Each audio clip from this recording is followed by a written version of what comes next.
Bon, eh bien, je vous propose de, commencer. J'espère que vous voyez bien mon écran. Hem, donc voilà, donc comme j'ai expliqué il y a quelques instants, ce qu'on va faire, c'est que donc je vais faire la présentation. Si vous avez des questions, mettez-les dans le chat, et à la fin de la présentation, alors je répondrai à toutes vos questions. Hem Et voilà. Donc, je vous propose du coup de commencer cette présentation sur l'hyperperméabilité intestinale qui est un grand, grand sujet. Mais avant de commencer la question de l'hyperperméabilité intestinale, je vais quand même me présenter pour, ceux et celles qui ne me connaîtraient pas. Donc, je m'appelle Audrey, je suis, coach certifiée en nutrition fonctionnelle et en santé holistique. Je suis spécialisée dans, les maladies intestinales et les pathologies hormonales. Alors je travaille, j'adore les plantes, je suis d'ailleurs herboriste, et je suis aussi master coach certifiée, chez ICF. Donc pour ceux qui connaissent pas, c'est le International Coach Federation, donc c'est un peu le système de coaching, voilà, référence, à travers le monde. Et pour ma part, ça fait plus de 10 ans que je travaille dans le milieu de la nutrition. Hem En parallèle, en fait, de ma vie dans la nutrition, bah, j'ai eu, un emploi, plusieurs emplois, une carrière.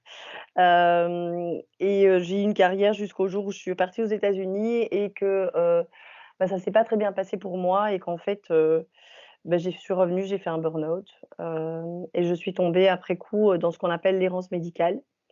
Parce que mon burn-out était, même quand ça a été mieux, j'ai gardé plein de symptômes, plein de choses qui n'allaient pas et je suis passée de médecin en médecin et personne ne savait ce que j'avais.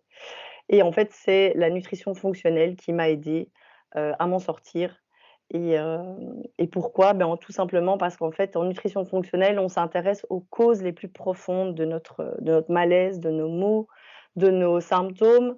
Hem On détermine surtout le comment et le pourquoi la maladie apparaît ou les symptômes apparaissent plutôt que, bah, de donner un médicament pour dire: «Bon, ben, voilà, prends ça et puis ça ira mieux demain». On va vraiment trouver la cause du problème et résoudre le problème à la source. Dans ma vision des choses, évidemment, il y a pas que les symptômes, il y a évidemment beaucoup de choses, beaucoup d'informations qu'on va recueillir lors de nos rendez-vous, lors des consultations. Je vais m'intéresser à vos antécédents familiaux, au contexte de naissance, certains traumas aussi, l'histoire et l'environnement dans lequel les signes et les symptômes sont apparus. La présence de tout autre signe, symptôme, diagnostic, enfin voilà, les médicaments, les facteurs qui provoquent l'apparition des symptômes, et les interventions qui ont déjà, été faites par rapport à ces symptômes, celles qui ont fonctionné, celles qui n'ont pas fonctionné évidemment. Et j'utilise toutes ces informations pour identifier là où les causes profondes de la maladie, et de vos symptômes. Et alors évidemment avec une approche fonctionnelle, le but c'est pas vraiment de diagnostiquer, ça c'est quelque chose qu'on laisse aux médecins allopathiques, mais c'est plutôt de comprendre les dysfonctionnements, qu'il y a entre les différents systèmes pour rétablir l'équilibre. Alors avant qu'on parle d'hyperperméabilité intestinale, je voulais faire un petit point sur le microbiote et le système digestif, parce que, c'est souvent, je vais dire méconnu ou mal connu. Et pour aller bien, pour être en bonne santé, il n'est pas que question de manger X, Y, Z, mais il faut d'abord s'assurer en fait qu'on est en bonne santé, que notre système digestif fonctionne de manière correcte et surtout qu'on puisse assimiler les aliments de manière correcte. Parce qu'une personne qui mangerait de façon excessivement saine, mais qui en fait, comment? J'avais oublié de bouger mes slides. Voilà.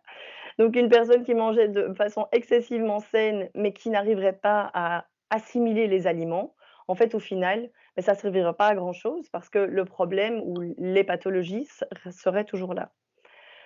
Alors par rapport à notre intestin et à notre microbiote, il faut savoir que nous logeons des milliards de bactéries, à peu près 39 000 milliards pour être exact. Donc ça voudrait dire en d'autres mots que nous sommes donc 10 humains et 90 bactéries. Et le microbiote est un écosystème aussi complexe que celui de la forêt amazonienne. Et cette biodiversité, en fait, elle est primordiale si, nous voulons que ces fameuses bactéries maintiennent l'équilibre de notre santé. Et notre intestin, c'est là aussi où se trouve 70 à 80 de notre immunité. Donc si vous êtes souvent malade, sujet à des rhumes, des grippes, et que vous chopez un peu tous les virus qui passent, eh bien posez-vous la question de: «Est-ce que je n'ai pas quelque chose qui dysfonctionne au niveau de mon intestin?»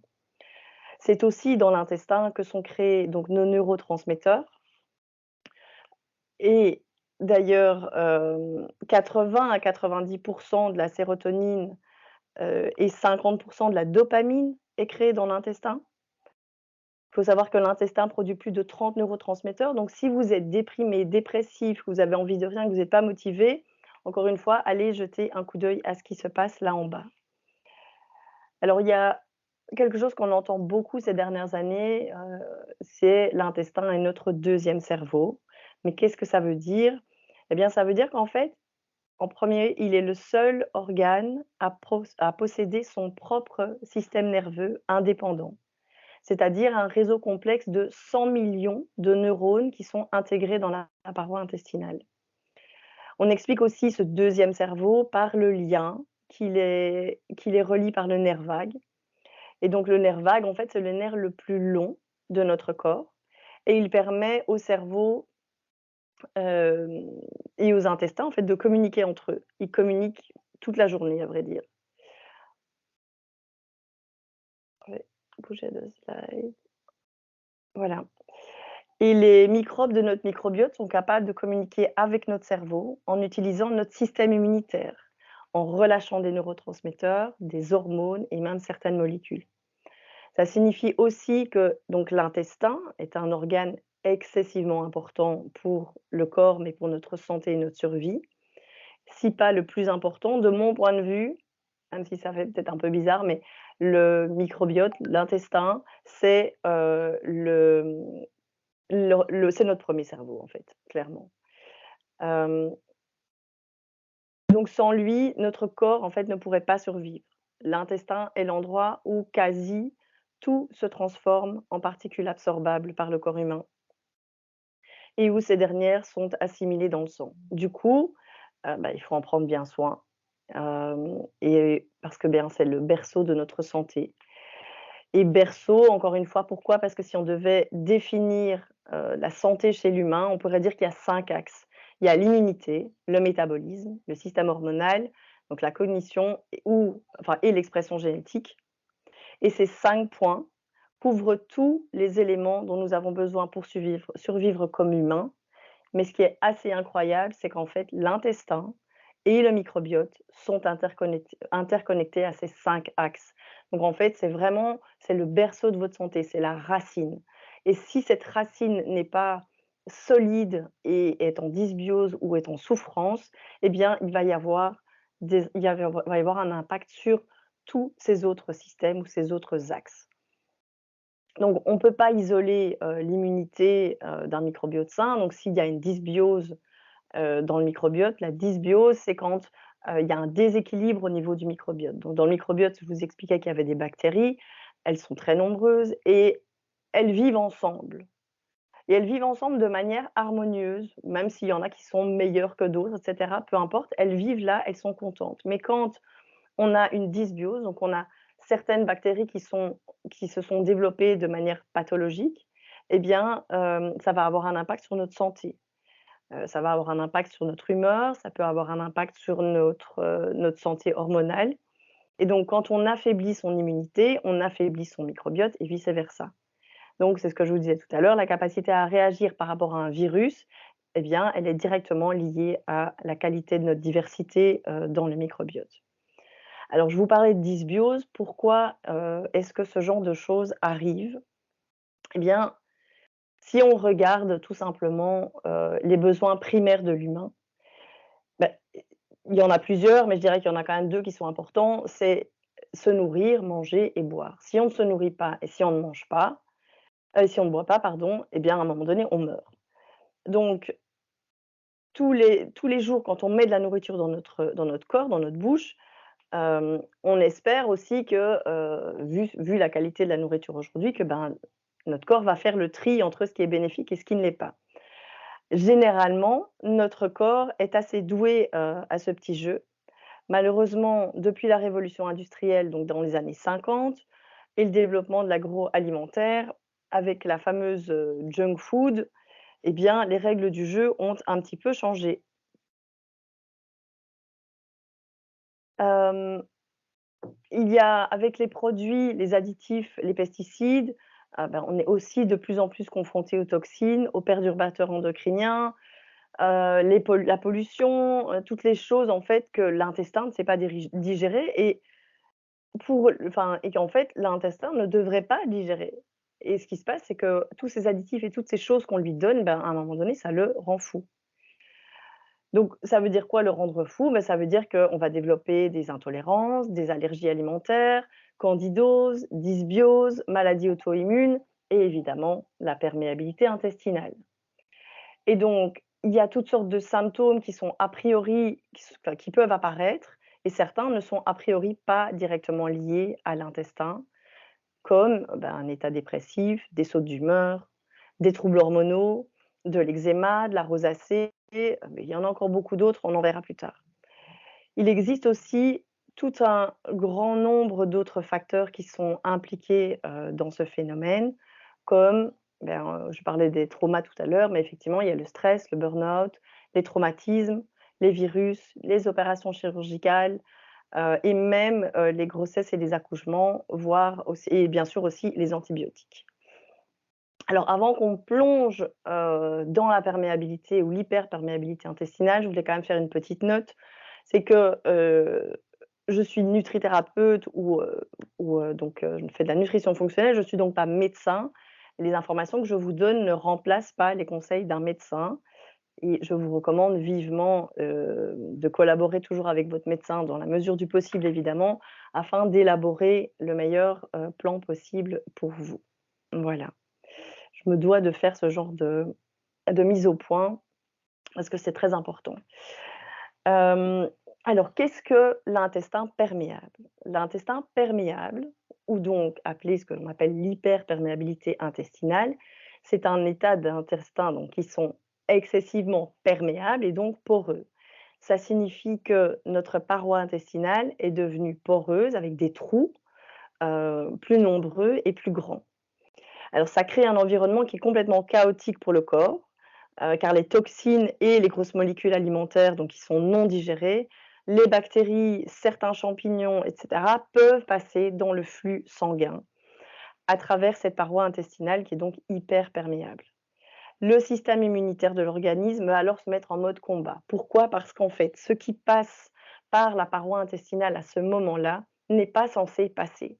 Donc évidemment, le système immunitaire, notre système, il est fait pour réagir par rapport à, des attaques potentielles et donc un aliment qui ne serait pas complètement digéré est quelque chose que le système immunitaire va considérer comme une attaque et donc ce système immunitaire va se mettre en mode combat et va en fait vouloir combattre, par exemple, un morceau de viande ou un morceau de protéine qui serait pas complètement, digérer et ce qui va se passer, c'est que ça va créer une inflammation assez, importante, voire chronique.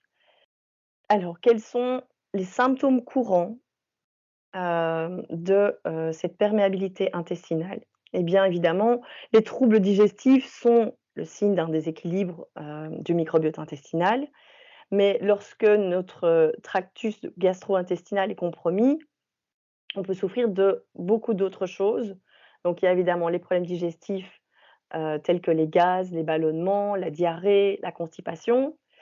Il y a aussi toutes les allergies et les intolérances alimentaires, même les allergies saisonnières et l'asthme.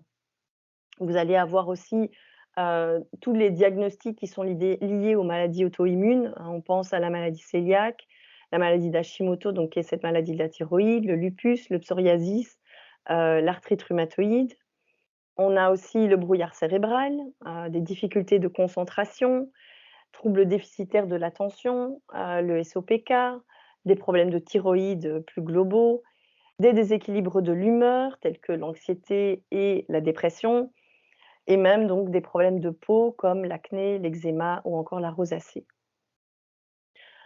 Alors ça, c'est les symptômes les plus courants, il y en a encore d'autres, mais ça, c'est vraiment ceux qu'on retrouve le plus. Alors maintenant, quelles sont les causes d'un intestin perméable? On a déjà j'ai déjà donné un peu des indices tout à l'heure, mais la cause exacte, en fait, il y en a pas qu'une, il y en a plusieurs. Et clairement, notre environnement est devenu beaucoup plus transformé et aussi beaucoup trop hygiénique à certains niveaux. Ce qui a entraîné une augmentation des maladies parce que quand avant, on n'avait pas peur de mettre les mains dans la terre, de salir, d'avoir on n'avait pas peur des bactéries. On vit avec des germes et des bactéries et en fait, ça renforce notre immunité. Aujourd'hui, on veut mettre, du désinfectant partout et en fait, ça nous fait plus de mal que de bien. Alors les causes de cette perméabilité intestinale, on va avoir évidemment l'alimentation, hem, comme, bien on va avoir l'alcool, hein, le gluten, le sucre, les aliments transformés, la caséine et la lectine. On va avoir certaines infections, comme la prolifération bactérienne, les croissances de levures, les parasites et le H. pylori. Des médicaments aussi, comme, les les antiacides, les médicaments à base de corticoïdes, le stress, ça c'est vraiment un facteur qui est excessivement important et qu'on a tendance à minimiser vraiment, alors qu'en fait, c'est vraiment un facteur excessivement important, autant dans le développement de la maladie que dans le soin et dans le parcours vers la santé. Les hormones, les diminutions des hormones thyroïdiennes et des hormones sexuelles, hein, telles que l'estradiol, la progestérone et la testostérone. Les maladies auto-immunes, évidemment. Aujourd'hui, on le sait, 100 des maladies auto-immunes trouvent leur source dans l'intestin et on a un intestin poreux dans 100 des maladies auto-immunes. Les déséquilibres bactériens, je pense aux dysbioses intestinales, les déséquilibres entre les bactéries, je veux dire saines et pathogènes dans l'intestin, les parasites, le SIBO, le SIFO. SIFO, c'est donc, tout ce qui est, infection à levure, comme la candidose par exemple, l'intestin irritable et puis, une mauvaise digestion. Donc dans la mauvaise digestion, par exemple, on va trouver, les personnes qui n'ont pas assez d'acide gastrique dans l'estomac ou encore, pas assez d'enzymes, pancréatiques et puis bien sûr, les produits et les environnements toxiques. Alors, je vais bouger ça, bête, voilà. Hem, le microbiote intestinal, il nous protège des bactéries dangereuses. Il va réguler le métabolisme, il va faciliter la digestion, créer des vitamines, il va gérer nos niveaux d'hormones, il va éliminer les toxines, nourrir, protéger la muqueuse intestinale et notre immunité. Donc notre relation avec l'écosystème de notre microbiote est symbiotique et comme je le disais, on héberge des micro-organismes et on leur donne de la nourriture. Donc en retour, ces micro-organismes, ils nous rendent de nombreux services. Un peu comme quand vous faites du jardinage, j'adore cette métaphore et je sais qu'il y a des personnes qui l'ont déjà entendue, mais je vais quand même l'expliquer. Quand vous faites du jardinage et que vous faites ça sur un sol qui est fertile, bah, forcément, vous allez avoir des belles fleurs ou si c'est dans un potager, vous allez avoir, des beaux légumes qui vont sortir ou des fruits qui vont être magnifiques.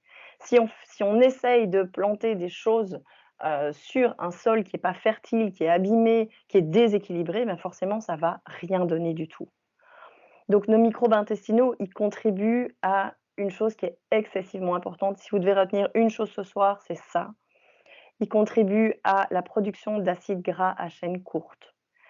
En anglais, ça s'appelle les short chain fatty acids et en fait, pour maintenir la solidité et l'intégrité de notre paroi intestinale. Donc c'est eux qui vont faire en sorte que cette paroi intestinale va rester en bonne santé et va rester solide. Et alors ces acides gras à chaîne courte, ils participent à la régulation du système immunitaire, à la cicatrisation, à la lutte contre l'inflammation et ils peuvent contribuer à vous protéger aussi contre le cancer et de nombreuses autres maladies. Et il existe une corrélation très, très forte entre une muqueuse intestinale affaiblie et de nombreuses maladies, symptômes et voire maladies auto-immunes. Alors acides gras à chai pardon, ces acides gras à chaîne courte, on va les trouver où? Eh bien, dans les fibres, clairement, dans toutes les fibres.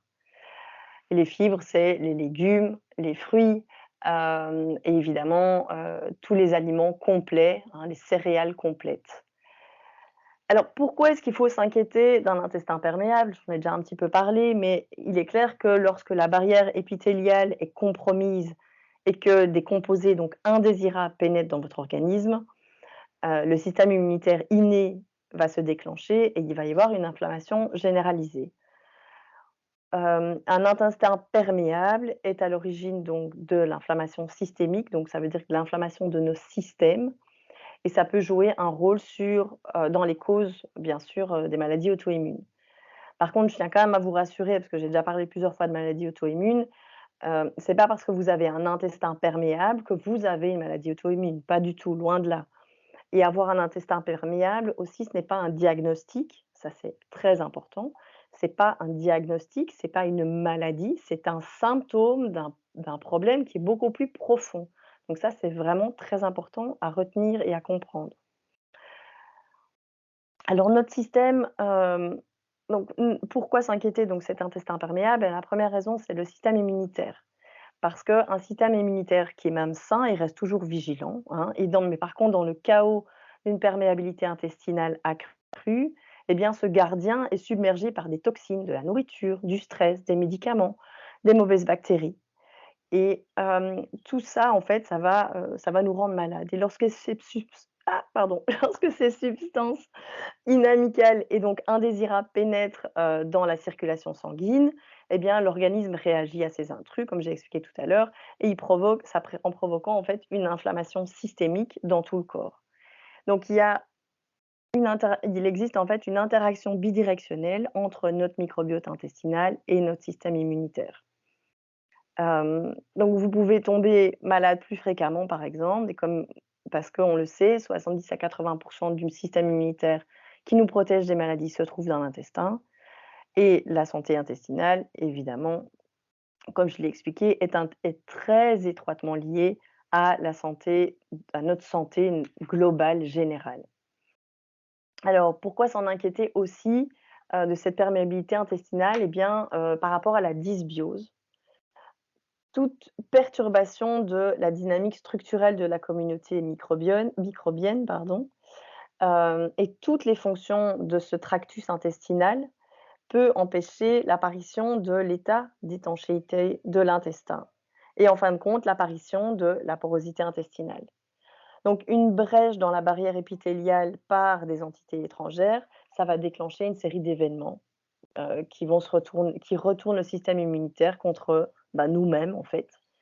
Et ça va se présenter sous un arc-en-ciel de symptômes et de maladies. Donc on va avoir de l'asthme, du psoriasis pardon, de l'acné, l'autisme, l'anxiété, les ballonnements, les gaz, les migraines, la rosacée, dépression, les sautes d'humeur, beaucoup de carences aussi, des problèmes intestinaux, hein, les intolérances et les allergies alimentaires, hem, la spondylarthrite ankylosante, des maladies auto-immunes, un potentiel qui c'est comme je le disais, c'est pas parce que vous avez un intestin perméable que d'office on a des maladies auto-immunes, mais en tout cas, il y a un lien clair qui est établi et on va voir notamment dans ces maladies auto-immunes le diabète de type 1, la sclérose en plaques, les maladies inflammatoires de l'intestin, hein, y compris la maladie Crohn et la colite, ulcéreuse, les lupus, les polyarthrites rhumatoïdes, la maladie de Parkinson et cetera.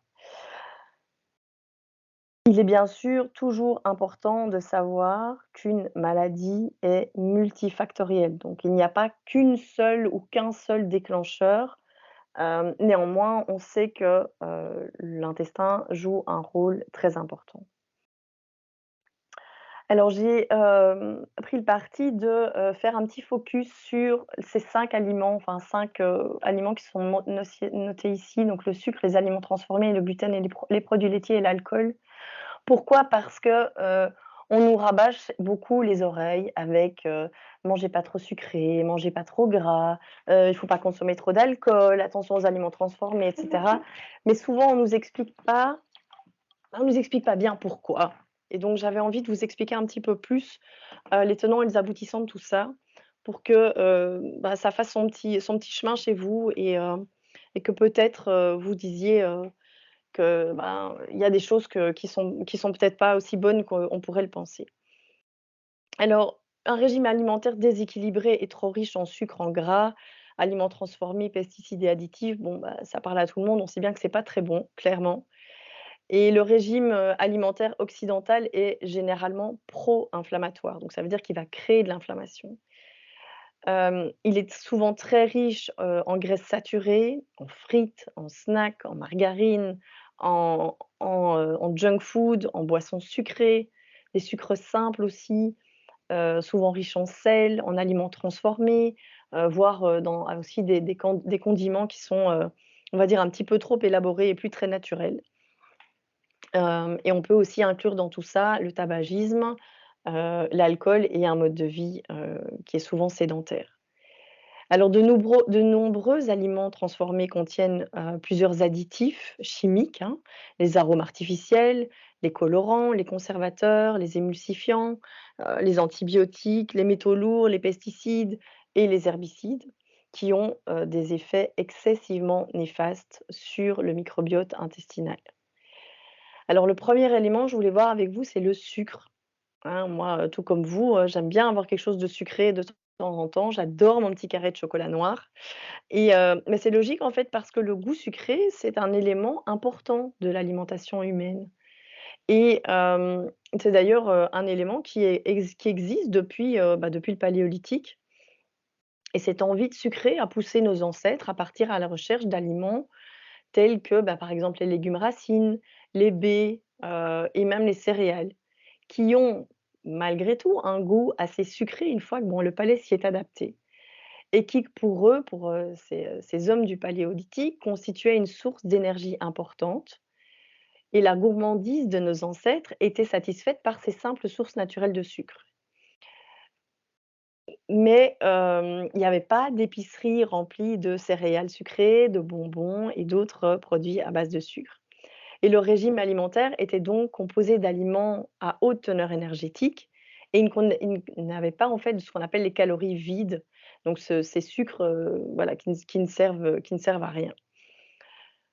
Alors le régime occidental moderne évidemment, donc comme je l'ai dit, il a commencé il y a environ 70 ans, dans les années 50 et il a commencé à pousser notre amour du sucre pour un peu trop loin par rapport à nos besoins, mais aussi par rapport à notre santé. Il faut savoir que le Français moyen consomme aujourd'hui environ 35 kilos de sucre par an et 50 kilos de farine blanche. C'est vraiment énorme. Et selon les statistiques du gouvernement, les pains, les boissons sucrées, les pizzas, les pâtes, les desserts lactés, eh bien, ce sont les principales sources de calories de la plupart des gens. Alors au cours des 3 dernières décennies, hem, le taux de déséquilibres hormonaux et de toutes les maladies chroniques ont suivi proportionnellement l'augmentation par rapport à l'apport, pardon, calorique du sucre, et des hydrates de carbone en particulier. Donc ça veut dire vraiment qu'on a fait un parallèle on a établi un parallèle entre plus je mange de sucre, plus les gens sont malades. Ça veut simplement dire ça. Et évidemment, quand on parle de sucre ou de glucides, hein, on va parler, de glucides en tout cas raffinés, donc on va aller sur la farine blanche, le riz blanc, les pâtes, tout ce qui est produits de boulangerie, les céréales, les pâtisseries, voilà. Et cette consommation régulière et importante de sucre, elle peut également entraîner des modifications et elles vont entraîner des modifications néfastes de la flore intestinale, ce qui va entraîner une inflammation systémique, des problèmes d'absorption de nutriments, des déséquilibres hormonaux, en particulier, les œstrogènes. Ça va aussi, amplifier le développement, notamment des candidoses et alors toutes ces substances n'apportent évidemment aucune nutrition à votre microbiote. Donc elles vont préférablement, nourrir les mauvaises bactéries, mais elles vont aussi provoquer de l'inflammation, et pour certaines personnes, ça va, aider à ce développement de porosité intestinale. Alors le deuxième aliment que je voulais voir avec vous, c'est pas un aliment, mais c'est un groupe d'aliments, ce sont les aliments transformés. On le sait aujourd'hui, l'alimentation, elle est très complexe. Alors on a mis, des normes, enfin on met des normes en place pour essayer d'y voir un peu plus clair et de nous guider, mais bon, tout n'est pas encore, très au point. Et les aliments ultra transformés, ce sont ceux, qui sont tellement manipulés en fait, heu, qu'on peut plus les considérer comme de vrais aliments. Ils vont contenir des ingrédients, qui ne se trouvent pas dans la nature ou qui s'y trouvent, mais qui ont été considérablement modifiés par rapport à leur état d'origine, parfois par une transformation industrielle ou par l'ajout de sucre, de sel ou, des matières grasses.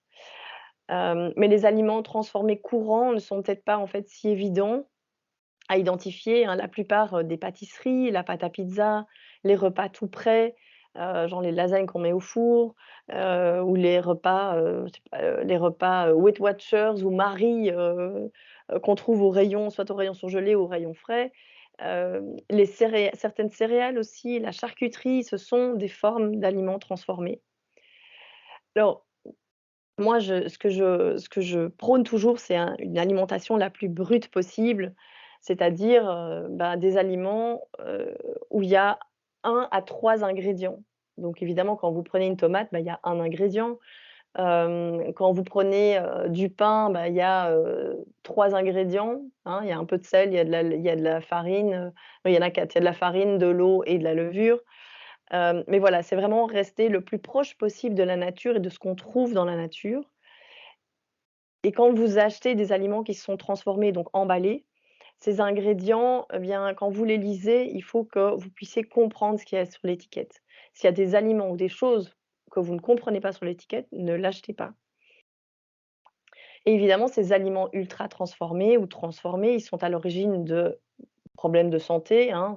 Certains d'entre eux, on les connaît, c'est l'obésité, le diabète, les maladies cardiaques, même la maladie d'Alzheimer. Et ils vont embrouiller le système immunitaire, et l'empêcher de savoir à quoi s'attaquer. Ce qui va conduire encore une fois à une inflammation chronique et à de la porosité intestinale. Et ils peuvent évidemment contenir des ingrédients, qui vont aussi imiter nos hormones, et pas dans le bon sens. Donc on va avoir, bah, des problèmes, par exemple, de règles, le syndrome prémenstruel, le SOPK, l'endométriose, l'insuffisance ovarienne prématurée, l'infertilité, le syndrome d'Hashimoto et cetera. Alors ensuite, je voulais vous parler un petit peu du gluten. Alors le gluten, ça désigne les protéines spécifiques du blé, de l'orge, du seigle, de l'épeautre et du petit épeautre, qui vont donner au pain, bah, cette consistance qu'on aime tant et son élasticité. Et il se cache également dans un grand nombre, et un nombre assez surprenant, d'aliments et de produits, par exemple les vinaigrettes, les sauces soja, le ketchup, évidemment la bière, certaines autres boissons alcoolisées, la charcuterie. Donc on utilise en fait le gluten comme une espèce de colle pour maintenir les morceaux de viande ensemble. Voilà, ça c'est un certain nombre d'exemples et il y a aussi des aliments qui, même s'ils contiennent pas de gluten, comme le maïs, l'avoine, le millet et bien, ou certains produits laitiers, ils peuvent avoir une réaction, ce qu'on appelle une réaction croisée avec le gluten et provoquer les mêmes symptômes. Alors on trouve aussi le gluten dans certains produits cosmétiques, y compris, des rouges à lèvres. Hem Et alors on a, donc il y a les personnes qui ont ce qu'on appelle la maladie cœliaque, donc qui est l'allergie au gluten et ça, c'est une maladie où on ne peut vraiment plus manger de gluten jusqu'à la fin de sa vie. Mais il y a aussi des nombreuses personnes qui ont des symptômes par rapport quand ils consomment du gluten. Hem, Ils ont entre autres des symptômes intestinaux et il n'y a pas que ça, mais donc ce fameux gluten, on en reparlera après parce on va rentrer un peu plus dans un détail technique qui est excessivement important. Mais ce gluten peut provoquer, de la porosité intestinale. Alors ensuite, je vais vous parler brièvement de l'alcool. L'alcool, bah, c'est quoi? Mais en fait, c'est une forme très sophistiquée de sucre et de levure, ce qui ne fait absolument pas le bonheur du microbiote et même avec modération, ce qui pour les femmes représente 15 centilitres par jour à peu près, eh bien, ça n'est vraiment, pas idéal ni pour le microbiote, ni pour, notre santé hormonale. Ça va augmenter nos niveaux d'œstrogènes et ça va clairement nuire à notre santé. Donc c'est un perturbateur de microbiote et de paroi intestinale. Il va affecter notre sommeil, surtout chez nous les femmes et ça c'est quelque chose de très important, on en parlera aussi après et donc est-ce que ça veut dire qu'il faut jamais boire d'alcool? Non. Maintenant, c'est toujours dans des dosages relativement modérés, mais en tout cas, lorsqu'on souffre de porosité intestinale, l'idée c'est vraiment je dirais de le supprimer, voire, de le réduire au maximum. Alors ensuite, la dernière chose, c'est les produits laitiers. Donc, il a été démontré que les produits laitiers provoquent des inflammations chez environ 50 des personnes qui en consomment. La caséine A1, donc qui est la protéine spécifique des produits laitiers à base de lait de vache, eh bien, elle s'est avérée être un vrai déclencheur, inflammatoire, notamment pour les femmes qui souffrent d'endométriose et hem et donc ça on au-delà de la porosité intestinale, encore une fois, je sais que je parle beaucoup d'hormones, mais c'est tout ça est lié, hein. Donc ça va jouer aussi un rôle sur notre fertilité, sur notre paroi intestinale, sur notre santé, globale, et hormonale globale, mais sur notre santé intestinale. Alors d'autres choses qui sont importantes à savoir par rapport à cette porosité intestinale et pourquoi, qu'est-ce qui peut être impliqué et qu'est-ce qui va avoir un impact? On va avoir, ben, le stress émotionnel qui va affaiblir le système immunitaire et réduire la diversité de nos probiotiques, donc de nos bactéries qui sont dans l'intestin. Les médicaments, comme l'aspirine, l'ibuprofène, les contraceptifs, donc tout ce qui est à base d'hormones, la pilule, les stéroïdes, tout ça, ça va compromettre notre muqueuse et ça va endommager les villosités intestinales. Les villosités intestinales, ce sont si vous prenez un tapis, avec des petites mèches comme ça, ben c'est un peu la même chose, mais c'est ce qui va nous permettre d'assimiler les aliments une fois qu'ils sont digérés. Les antibiotiques, évidemment, les médicaments, les désinfectants, les nettoyants, ils vont corrompre l'équilibre de notre microbiote, et donc ben, on va tuer nos bons microbes intestinaux qui sont nécessaires à de nombreuses fonctions corporelles. Alors vous avez la sensibilité à certains aliments et à l'environnement qui peut évidemment conduire au développement de l'intestin perméable, les mauvaises habitudes de sommeil, et un manque d'activité physique. Alors avant qu'on passe à la zonuline, je voudrais quand même dire que la bonne nouvelle, c'est que notre microbiote intestinal peut être restauré et que vous pouvez commencer à vous sentir mieux assez rapidement. Et là encore, une meilleure nouvelle, c'est que vous pouvez contribuer à prévenir, une longue liste d'affections, en fait, chroniques potentielles en apportant quelques changements à votre routine quotidienne et en prenant soin de votre intestin. Alors, la zonuline, c'est le lien que je voulais faire avec le gluten. Donc qu'est-ce que c'est la zonuline et quels aliments la déclenchent? Alors les cellules épithéliales, donc les cellules de notre paroi intestinale, ils forment une barrière entre, le corps de l'hôte et la lumière de l'intestin et ces cellules, sont maintenues ensemble par ce qu'on appelle les jonctions serrées et ces jonctions serrées, elles empêchent l'entrée des bactéries et de corps étrangers, donc elles servent de protection. Les jonctions serrées, elles régulent étroitement aussi le trafic entre la muqueuse intestinale et la circulation sanguine.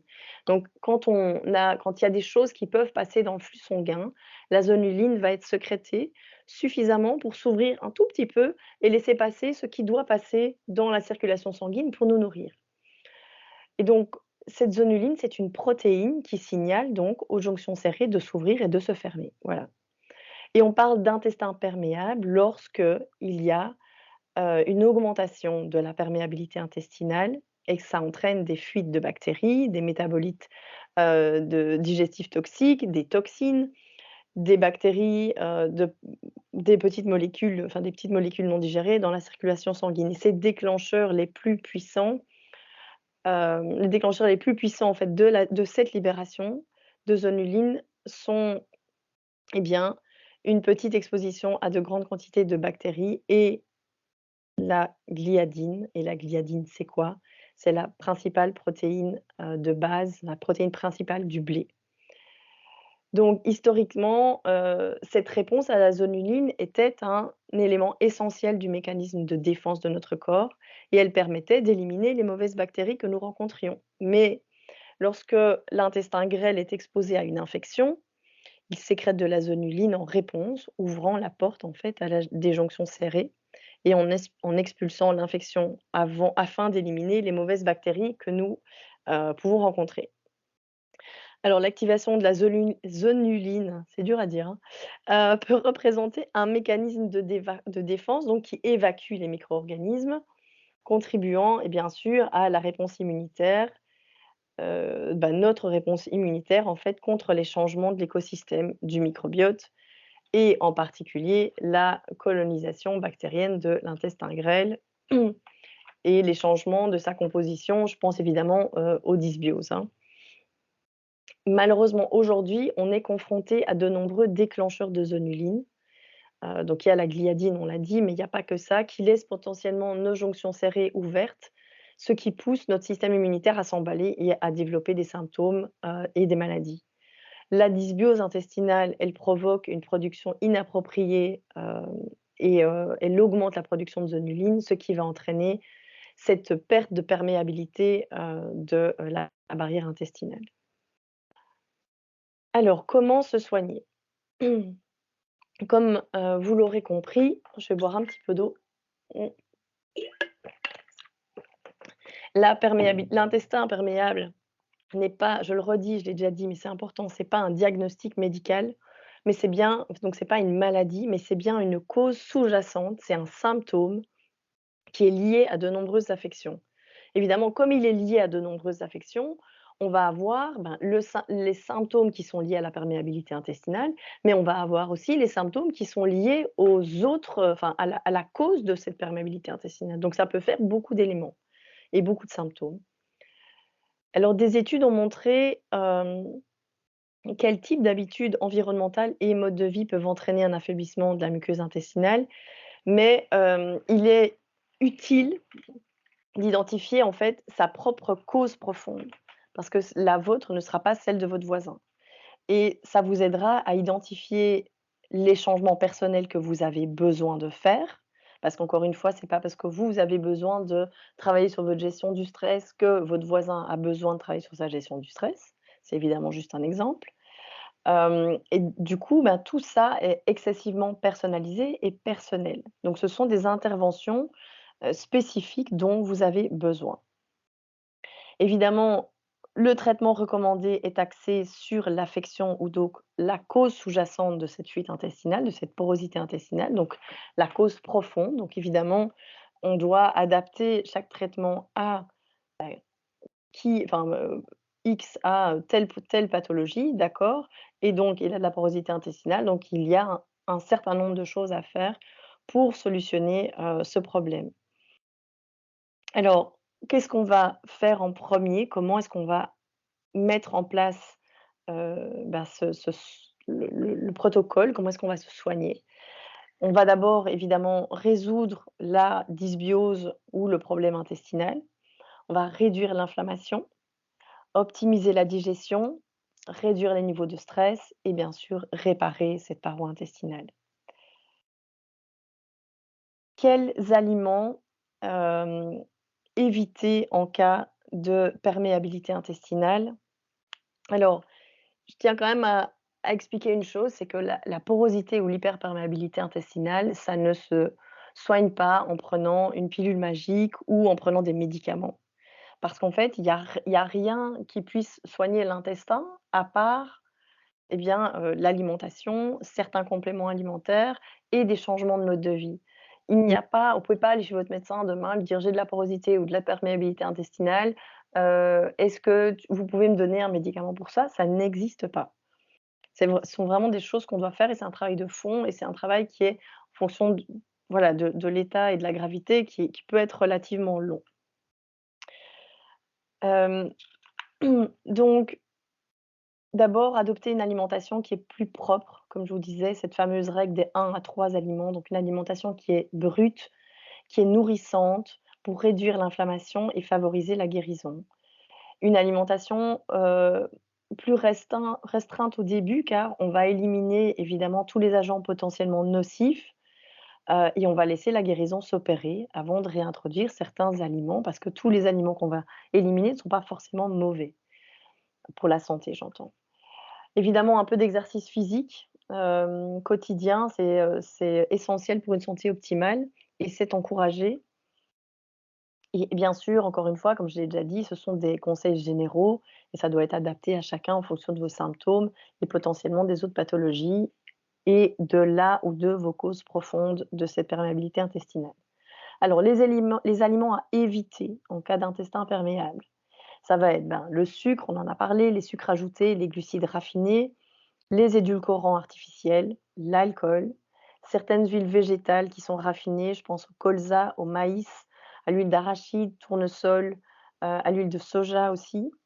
Les viandes, salées et transformées, hein, donc on va penser aux charcuteries, entre autres, qui contiennent beaucoup d'additifs alimentaires, mais aussi toutes ces viandes transformées, qu'on va, retrouver un peu viande fast-food, style nuggets. Alors des aliments contenant des émulsifiants, des additifs alimentaires, les aliments riches en graisses saturées, notamment, dans la viande transformée. Donc les graisses saturées, elles sont importantes pour notre santé. Les graisses saturées que vous allez trouver dans la viande, c'est important. Maintenant, quand on va la chercher dans des aliments transformés, dans la charcuterie, dans, je sais pas moi, des hot dogs, des saucisses et cetera, là, on est sur des aliments qui sont absolument plus, bah, qui sont transformés, qui sont absolument plus bons pour l'organisme. Éviter les produits laitiers, le lait de vache, donc ce lait de vache qui n'a plus aucun intérêt, hein, parce qu'il a été chauffé et donc voilà, il n'a vraiment plus aucun intérêt pour le corps humain. Le blé, le gluten, le maïs, le soja, les légumineuses qui sont aussi très, très, très irritantes pour l'intestin, et les fruits à coque et quand elles sont consommées en grande quantité, alors j'insiste sur le grande quantité, hein, c'est important, hem eh bien, les lectines, hein, qu'on va trouver notamment, dans le soja, dans les fruits à coque, dans les légumineuses, eh bien, elles sont vraiment pas bonnes pour, notre intestin et elles vont se coller à notre paroi intestinale et elles vont avoir tendance à l'abîmer et elles vont abîmer aussi donc nos villosités intestinales. Et dans certains cas aussi, il faudra éliminer les œufs. Ça, c'est vraiment d'une personne à l'autre, c'est, des choses qu'on voit, en consultation. Et ça, c'est des choses qu'on fait pendant minimum 3 mois. Je dis bien minimum 3 mois, dans beaucoup de cas, c'est plus 6 que 3. Mais évidemment, il y a pas, que l'alimentation sur laquelle on va travailler. On va aussi amener des compléments. On va notamment amener de la L-glutamine, qui est un acide aminé qui va aider à cicatriser, à restructurer un peu cette paroi intestinale. L'aloe vera, sous forme de jus ou oui, à boire donc. Des tisanes, par exemple, comme l'orme rouge, le plantain, la guimauve. Alors le curcuma, la vitamine C, beaucoup d'antioxydants. Alors j'ai mis les antioxydants dans les compléments, mais les antioxydants, on va aussi les trouver, dans les aliments, dans les fruits et les légumes qui sont très colorés, mais aussi dans les baies. Hem, donc ça, c'est quelque chose qui est très important. Les oméga 3, hem, les probiotiques, ça aussi, évidemment, c'est en fonction de quelle est la cause profonde, quelle est votre cause profonde, de cette perméabilité intestinale. Pour certaines personnes, les probiotiques ne sont pas recommandés et alors on va aussi utiliser des liants, afin d'éliminer les toxines. Je pense notamment au charbon actif, à la chlorelle, entre autres. Voilà. Alors d'autres choses qui sont importantes, ben, c'est ralentir et manger en pleine conscience. Donc s'asseoir, prévoir au moins 20 minutes, pour un repas, minimiser les distractions, activer, respirer profondément avant les repas, stimuler le nerf vague, regarder ce qu'il y a dans votre assiette et faites-vous déjà activez déjà votre digestion par la vue de ce qu'il y a dans votre assiette. Mâcher, évidemment, ça c'est très, très important. La salive dans la bouche, elle commence le processus de digestion, donc c'est important de bien mâcher les aliments entre 20 à 30 fois, jusqu'à ce qu'ils soient, ouais, comme de la compote de pommes. Prendre des repas réguliers, espacés d'au moins 4 heures et prendre le temps de manger dans un cadre agréable. Buvez au moins 1,5 litre d'eau par jour. Vous pouvez également boire, de l'eau avec, un peu de citron ou de citron vert. Hem, Limiter le thé et le café. Encore une fois, éviter l'alcool, les boissons gazeuses aussi et ajouter du, bouillon d'os ou du bouillon de poulet. C'est ce que faisaient nos grands-mères ou arrière-grand-mères. Ils en consommaient énormément et le bouillon de poulet, c'est vraiment quelque chose qui va diminuer les inflammations, qui va soulager l'intestin et qui va réparer cette paroi intestinale et d'ailleurs le L-glutamine dont on parle tellement, il y a quand vous faites du bouillon de poulet ou du bouillon de poule, eh bien, il y en a plein dedans. Voilà et évidemment, vous pouvez manger votre poulet aussi, hein. Alors il y a, la réduction du stress. Hein, apprenez des techniques de gestion du stress, c'est très important et envisagez peut-être de pratiquer, la cohérence cardiaque, la méditation, le yoga, des choses qui vous parlent à vous. Il faut trouver ce qui vous parle à vous parce que c'est vrai qu'on dit tout le temps: «Faites du yoga», mais il y a des gens qui ont pas envie de faire de yoga donc il faut trouver ce qui vous convient à vous. La réduction du stress, elle peut aussi être faite, en allant se balader dans la nature, en étant plus en contact avec la nature. Quand on vit dans les grandes villes, on perd ce contact et donc on est dans un stress permanent, dans sa tête. On est tout le temps fourré dans sa tête et dans son cerveau et c'est vrai que quand on a la possibilité de se reconnecter à la nature, ça permet de souffler et de lâcher un peu tout ce qu'il y a dans le cerveau. Alors une chose importante, c'est évidemment de dormir, donc le repos, c'est excessivement important, 7 à 9 heures de sommeil par jour. Ouvrir les voies de drainage, je pense au système lymphatique, au foie, aux intestins, pour évacuer les toxines, et les mauvaises bactéries qui seraient là et faire de l'exercice. Par exemple, une petite promenade après avoir mangé, ça fait toujours du bien.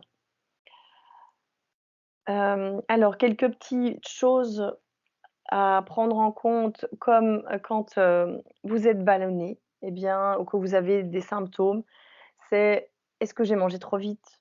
Heu, «Est-ce que j'ai mangé trop en une seule fois?» Est-ce que j'ai pas assez mâché? Est-ce que j'ai des remontées acides? Est-ce que vous avez bu, pendant que vous mangiez? Est-ce que vous avez bu entre autres aussi, des boissons gazeuses? Voilà. Je vais arrêter de partager mon écran. Voilà, voilà, voilà. Je vais aussi mettre ma caméra.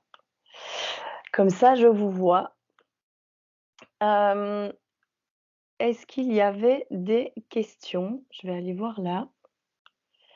Non, je vois pas de questions. Ah si, attendez, hop, hop, hop. Non, non, non.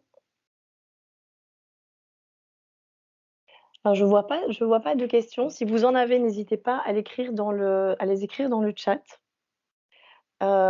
Sinon, en ce qui concerne, donc mon travail, avec Blossom Nutrition, eh bien moi je propose en fait plusieurs programmes qui sont évidemment où on travaille sur la perméabilité intestinale. Ceux qui travaillent déjà avec moi le savent, c'est quelque chose d'important et c'est quelque chose qui arrive de plus en plus, à de plus en plus de gens. J'en ai souffert aussi et comme vous l'avez compris, avec tous les facteurs à prendre en ligne de compte par rapport à cette porosité intestinale, c'est quelque chose qui, dans les années à venir, va augmenter et donc dans les programmes que moi j'ai évidemment le programme qui s'appelle Bye Bye Candidose, qui est un programme de 6 mois, pour vraiment travailler à éradiquer la candidose et surtout, au lieu de dire éradiquer, c'est plutôt remettre de l'équilibre dans le microbiote.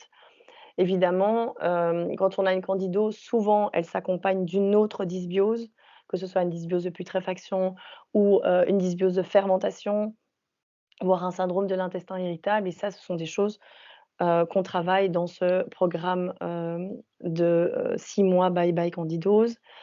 Ce que j'ai beaucoup aussi et de plus en plus, ce sont des personnes et des femmes qui viennent à moi avec des problèmes de fertilité, et donc là, encore une fois, on va aller, voir ce qui se passe au niveau intestinal parce que c'est, comme je l'ai expliqué, de là que tout part.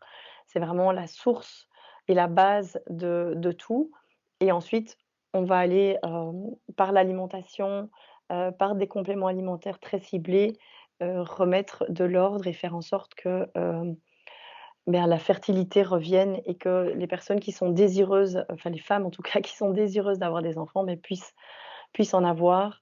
Et évidemment, que ce soit par le programme Bye Bye Candidose ou les programmes qui sont liés aux hormones, c'est toujours le même fonctionnement et la première chose à faire quand vous voulez travailler avec moi, c'est de réserver un appel découverte. Appel découverte durant lequel, on va discuter pendant à peu près une demi-heure de ce que vous vivez, de ce que vous ressentez et voir ensemble, ce qu'on peut faire et comment on peut mettre les choses en place pour l'avenir. Je n'ai toujours pas de questions dans ma boîte de chat, donc je ne sais pas si vous aviez des questions. Si vous voulez pas les écrire, vous pouvez, activer votre micro et n'hésitez pas à me poser vos questions. S'il y en a pas, j'estime que c'était super clair et du coup, je suis très contente.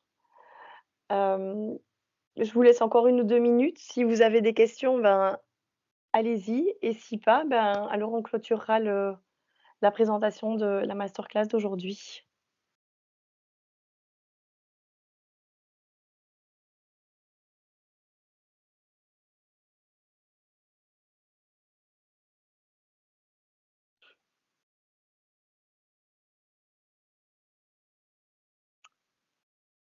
Ah c'est gentil.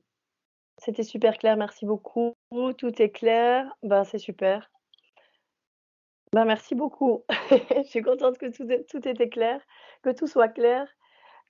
Si vous avez des questions d'ici là ou s'il y a des choses qui vous viennent en tête, n'hésitez pas, vous pouvez m'envoyer un petit message, soit, via mon mail, soit, sur Instagram, ou si vous avez trouvé pas, allez sur mon site, blossomwithaudrey.com et à ce moment-là, vous verrez mon mail. Il y a une boîte pour m'envoyer aussi, des messages, donc n'hésitez pas. Si vous avez des questions sur heu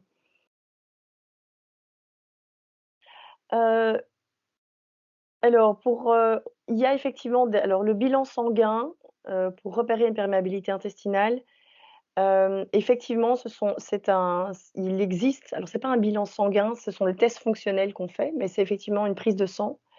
C'est ce qu'on appelle on teste le IgA secretory, donc c'est ce qui nous permet donc quand ils sont élevés, c'est ce qui nous permet de voir qu'il y a une perméabilité intestinale. Néanmoins, dans beaucoup de cas, ça n'est pas nécessaire de le faire. Ce sont des tests tous les tests fonctionnels sont toujours un petit peu chers, mais c'est pas nécessaire de le faire. Enfin on peut le faire, mais c'est pas toujours nécessaire de le faire parce qu'en en fait, quand on se parle et quand on fait un bilan de santé ensemble, on va vraiment identifier tous les symptômes que vous avez et en identifiant ces symptômes, on peut très simplement comprendre par là que, il y a perméabilité intestinale et donc c'est pas nécessaire.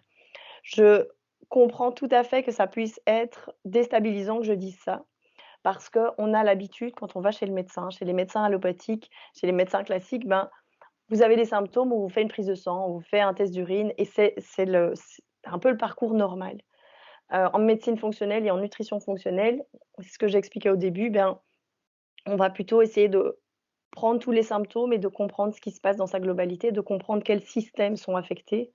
Maintenant, évidemment que, même en nutrition fonctionnelle, on fait, des tests, on utilise des tests fonctionnels pour comprendre ce qui se passe. Par exemple, par exemple avec la candidose, c'est un excellent exemple parce que, il y a des symptômes qui sont les mêmes pour la candidose, qui sont plus ou moins les mêmes avec le SIBO ou qui sont plus ou moins les mêmes avec certaines dysbioses et donc c'est vraiment ça nous permet aussi plutôt dans ce cas-là d'éliminer certaines choses ou certaines pathologies et de savoir clairement ce qui se passe. Hem, donc j'espère que ça répond à votre question. Y a-t-il d'autres questions? 1, 2, 3, non.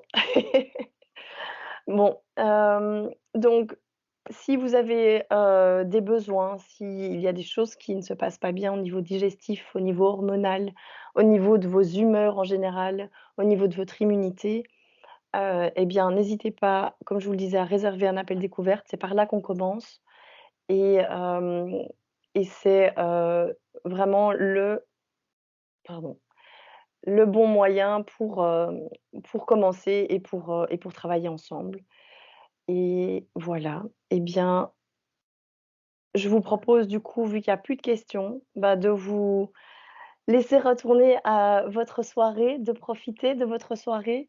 J'enverrai le replay, via mail, demain ou après-demain et je vous souhaite à toutes et à tous une très, très bonne soirée et je vous dis, ben, j'espère à bientôt, sur Instagram ou ailleurs. Voilà. Au revoir tout le monde.